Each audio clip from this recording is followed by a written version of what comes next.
Well, it happened a long time ago in a beach far away. I was fishing for salmon, and I was fly fishing with a chartreuse and white clouser minnow. And I was doing pretty good, but I saw that out in the bait ball where I was casting to, there were seagulls wheeling around in the air, diving down into the water, and salmon coming up from the bottom, hitting basically crippled bait fish that were hardly swimming, but up on the surface of the water. And these are cripples. And I was a dry fly fisherman and thought, wow, is there a way that I can fish my fly up on top of the water like that?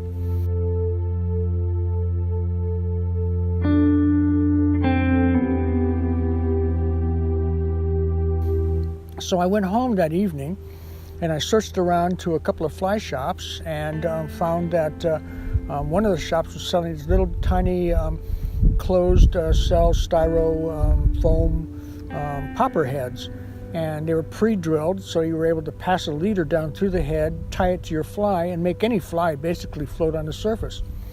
So that's what I did.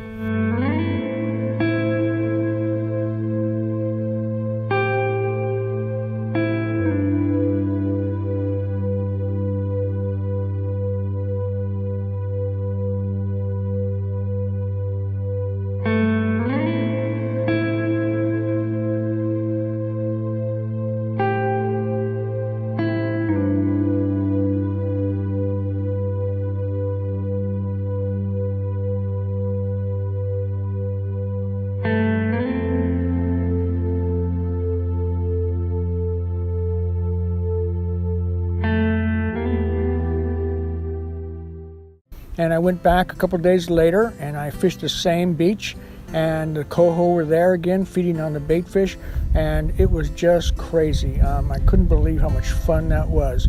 And to this day I call it the most fun you can have on the beach with your clothes on. So I was doing that, and basically through the years I adapted, changed, added, and refined the fly so that it was a single fly and not one with just a head attached to it down on the line. So that became the Miyawaki Beach Popper. And I've talked around to clubs, I've gone to groups, and I'm always the beach popper guy. I talk about how to tie this fly, I talk about how to fish this fly. And to my knowledge, I was the first guy in Puget Sound area to ever fish for coho salmon with a floating fly, and definitely for Sea Run Cutthroat with a floating fly. And it was awesome, and it's been over 30 years that I've been doing this. But I will guarantee this, and that is that when you fish this popper, any fish that's close by, any fish that's nearby, any fish that's swimming near shore is going to come and see what this thing is about. They'll either eat it or they won't, but they'll always show themselves. They're predatory by nature, and they'll always come up to this fly, regardless of how much food that they've eaten. I've had them come up with fish sticking out of their mouth, they're so full, but they'll always come up and see.